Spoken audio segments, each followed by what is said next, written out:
지금부터 후쿠시마 오염수 방류 관련 브리핑을 시작하겠습니다. 먼저 박구영 국무1차장께서 후쿠시마 오염수 방류 대응 전반에 대해 설명하시겠습니다. 안녕하십니까. 국무1차장입니다. 어제 우리 시각으로 오후 7시경에 리투아니아에서 아니아입니다. 한일 정상회담이 개최되었습니다. 이미 언론에 이렇게 보도가 됐습니다.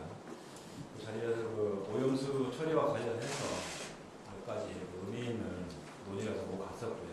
특히 저희 대통령께서는 국민의 건강과 안전이 최우선이라는 오염수 대응 기본 입장을 재차 강조하신 바 있습니다. 자세한 내용들은 이미 언론에 보도가 됐고 대통령실에서도 보도자를 배포했기 때문에 그걸 참조해 주시면 될 것 같고요.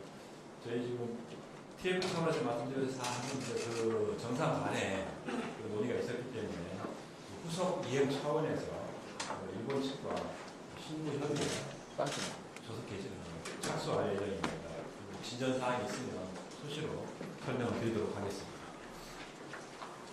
다음은 최근 오염수 관련 사실관계에 대해 우리 정부가 제작한 홍보물을 두고 일본어를 대변하는 데 혈세를 쓴다는 비판이 일부 제기되고 있는 것으로 알고 있습니다. 물론 이 예산을 좀 더 유용한 곳에 쓸 수도 있었을 거라는 아쉬움에서 주시는 의견이라면 정부에서도 충분히 공감을 합니다. 다만 오염수에 대해 과도한 우려를 유발하는 가짜 뉴스들이 없었다면, 그리고 이 무책임한 정보들이 우리 어민과 소상공인, 수산업자들의 생계를 위협하지 않았다면 이 예산은 훨씬 더 생산적으로 쓰였을 것입니다. 그러나 우리 어민과 수산업계가 소위 오염수 개당 때문에 어려움을 겪고 있고, 이대로라면 어디까지 더 나빠질지 예측이 어려운 상황에서 올바른 정보를 알리지 않는 것이 어쩌면 정부의 직무유기라고 생각되는 지점까지 왔습니다. 정부는 이런 상황이 지속 확산될 경우 막대한 사회적 비용을 치러야만 할 수도 있다는 판단 하에 과학적 사실을 기반으로 우리 바다와 수산물이 안전함을 국민들께 알리기 위해 정당하게 예산을 집행했다고 자신있게 말씀드릴 수 있습니다. 여러 번 말씀드렸습니다만 오염수 대응의 핵심은 국민의 안전과 건강을 지키고 특히 우리 어민과 수산업계의 피해를 최소화하는 데 있습니다.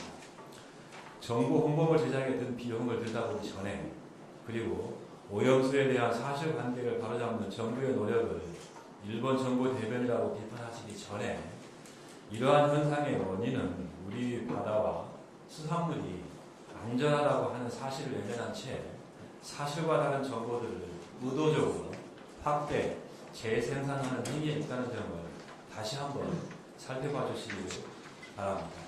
제 발표는 여기까지입니다. 네, 다음 박성훈 해양수산부 차관께서 우리 해양수산물 안전관리에 대해 설명하시겠습니다. 해양수산부 차관입니다. 10월 13일 기준 우리 수산물에 대한 안전관리 상황을 말씀드리겠습니다. 어제까지 추가된 생산 단계 수산물 방사능 검사 결과는 총 40건이었습니다. 전부 적합입니다. 검사 건수 상위 5개 품목은 고등어 5건, 강장어 4건, 전갱이 4건, 갈치 3건, 갑오징어 2건 등이었습니다. 어제까지 추가된 위편단계 수산물 방사능 검사는 총 35건입니다. 전부 적합입니다. 국민신청 방사능 게시판 운영 결과입니다. 시료가 확보된 제주도 소재 유통장에 우럭 1건을 조사한 결과 적합이었습니다.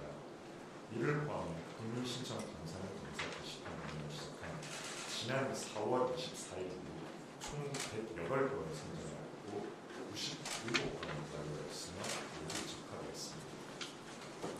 현재 11건에 대해서도 시료 확보 검사가 완료된 이후 곧바로 결과를 알려드리겠습니다. 수입수산물 방사능 검사 현황입니다. 7월 11일에 검사된 일본산 수입수산물 방사능 검사는 19건이고 방사능 검출된 수산물은 없었습니다. 다음으로 수산물 방사능 안전정보 제공 관련입니다. 해양수산부는 해양수산물 방사능 안전정보 특별 페이지를 통해 방사능 안전정보를 제공하고 있습니다. 언론에서도 방사능 안전정보를 보다 쉽고 편리하게 접근할 수 있어야 한다는 지적이 있었고, 해양수산부가 개최한 수산물 안전 현장 설명회에서도 어민과 유통종사자, 소비자 단체에서 우리 수산물의 안전성을 적극 홍보해 줄 것을 요청하였습니다. 이에 해수부는 수산물의 방사능 안전 정보를 국민 여러분이 알기 쉽게 신호등 형태로 단순하게 거리의 전광판 등을 통해서도 알려드리고자 합니다. 현재 제주, 전남, 인천 등 10개 지자체의 주요 5개 전담본 등에서 수산물 안전 정보를 확인하실 수 있습니다. 수역 위판장과 금융 지점에서도 수역 방송을 통해 확인하실 수 있습니다. 더 많은 지역에서 우리 수산물의 안전성을 체감하실 수 있도록 지자체별 관계기관과 협의하여 홍보를 나아가고 하겠습니다. 지자체에서도 관심을 가지고 수산물 안전 신호등의 전광판 송출을 위한 다각적인 연구에 적극적으로 동참해 주시기를 부탁드리겠습니다. 이어서 해양수산부의 해양수산물 방사능 안전 Q&A 센터 운영 현황을 말씀드리겠습니다. 그간 국민 여러분의 다양한 질의에 대해 관계부처 합동으로 답변드렸습니다. 이 중 1일 브리핑에서 중점적으로 다루지 않았거나 국민 여러분과 공유가 필요하다고 생각되는 두 가지 사항에 대해 말씀드리겠습니다. 먼저 수산물 방사능 물질이 기준치 미만 검출 시 불검출로 표기되는지에 대한 사항입니다. 수산물 킬로그램당 방사능 기준은 세슘 134와 137의 합성 등 요오드 131 경우 100베크렐입니다. 질의하신 분께서는 100베크렐 미만으로 검출될 경우 수치를 표기하지 않고 혹시 일괄하여 불검출로 표기하고 있는 것은 아닌지 궁금하셨던 것 같습니다. 불검출이란 방사능 수치가 너무 낮아 장비가 인식할 수 없는 수준으로 이른바 검출 한치라는 기준을 말합니다. 검사 결과 방사능 물질이 장비가 인식할 수 있는 수치, 즉 검출 한치 이상으로 미량이라도 발견이 된다면 불검출로 표기하는 것이 아니라 그 수치를 투명하게 공개하고 있음을 알려드립니다. 다음으로 수산물 방사능 검사 결과 기준치 이상의 농도가 검출될 경우의 처리 과정입니다.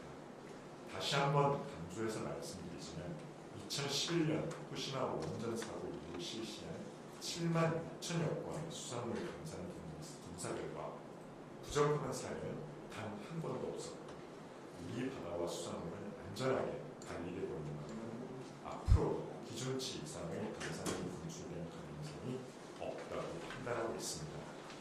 그럼에도 불구하고 부적합 사례가 발생을 한다면 수산물 안전사고 위기대응 매뉴얼에 따라 해당 수산물은 즉시 폐기하고 주변 해역과 수산물에 대한 추가 조사 등 검출 원인 조사를 시행할 계획입니다.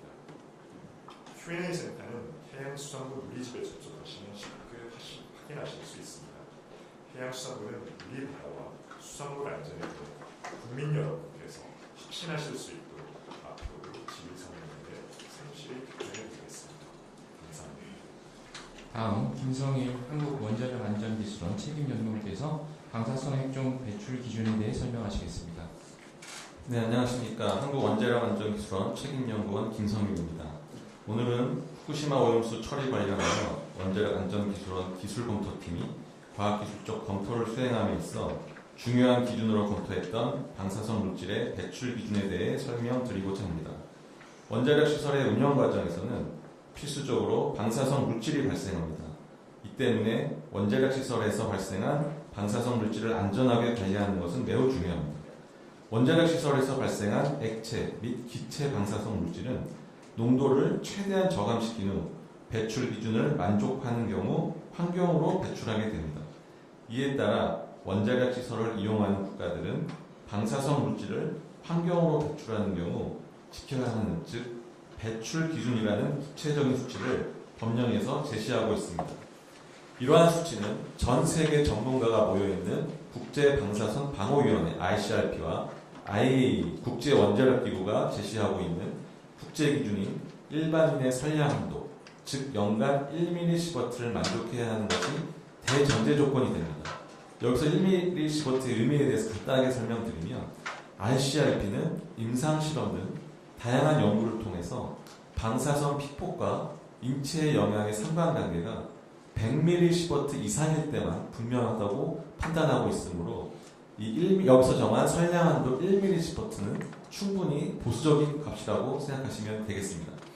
그러나 방사 선량단위인 이 밀리시버트는 배출 시 측정을 통해서 바로 알 수 있는 값이 아니라 배출량 자료와 선량 평가 전산 프로그램을 이용하여 계산을 통해서만 확인이 가능합니다. 반면에 방사능 농도는 계측기를 이용해서 실제로 측정 가능한 값이기 때문에 배출 전에 확인이 쉽습니다. 따라서 1mS 만족 여부를 쉽게 확인하기 위해서 원자력 시설을 운영하는 각국은 연간 1mS에 해당되는 방사능 농도를 미리 유도하여 방사성 물질의 종류별로 각각의 배출 기준을 설정하고 있습니다. 각국은 핵종별, 연령군 세분화 등의 차이로 배출 농도 값에 일부 차이가 있을 수는 있으나 결국 연간 1mS를 만족시킨다는 점에서 같은 기준을 갖고 있다고 할 수 있습니다. 각 핵종으로 인한 영향이 1mS를 만족시키기 위해서는 각 핵종별로 실제 배출되는 농도가 유도된 배출 기준 농도보다 작아야 합니다. 예를 들어서 국내 삼중수소 배출 기준은 4만 베크렐/리터이기 때문에 삼중수소를 해양으로 배출하는 경우는 이보다 작은 농도로 배출해야 합니다. 한 개가 아닌 다수의 핵종이 배출될 경우에는 각 핵종별 농도 기준과 실제 배출 농도 비율의 총합이 1 미만이 되어야 하며 이것 역시 다수 핵종에 의한 영향의 합이 1mS 이내임을 의미합니다. 두 가지 핵종이 배출되는 경우를 예로 들면 4만 베크렐/리터의 기준을 갖고 있는 삼중수소가 1000베크렐/리터로 배출되고 50베크렐/리터의 기준을 갖고 있는 세슘 137이 1베크렐/리터로 배출된다면 농도비의 총합은 0.025 더하기 0.02, 즉 0.045로 1 미만이기 때문에 배출 기준을 만족하게 됩니다. 여기서 말하는 0.045는 0.045mS로 이해하시면 쉬울 것 같습니다. 이러한 방식으로 몇 개의 핵종이 배출된 핵종으로 인한 일반인에 대한 영향이 연간 선량한도 1mS를 준수하도록 되어 있습니다. 결과적으로 말씀드리면 각 국가에서 정한 배출 기준인 농도를 만족한다는 의미는 해양 방출 시에는 바다의 그 자연적인 희석 능력으로 인해 농도가 더 낮아질 것이 자명하므로 최종적으로는 인간에 미친 영향은 국제기준 1mS를 충분히 만족한다는 의미로 이해할 수 있겠습니다. 원자력 안전기술원 기술검토팀은 이번 과학기술적 검토 시 도쿄전력의 오염수 처리 계획이 계획대로 지켜진다면 배출 기준이 적합하며 IAEA 등 국제기준에 부합하는 것으로 확인하였습니다. 향후에도 오염수 방출 전, 또 방출 중에 또는 방출 후에도 핵종 농도 측정값 등 배출 기준과 관련된 일본의 데이터를 지속적으로 확인할 계획입니다.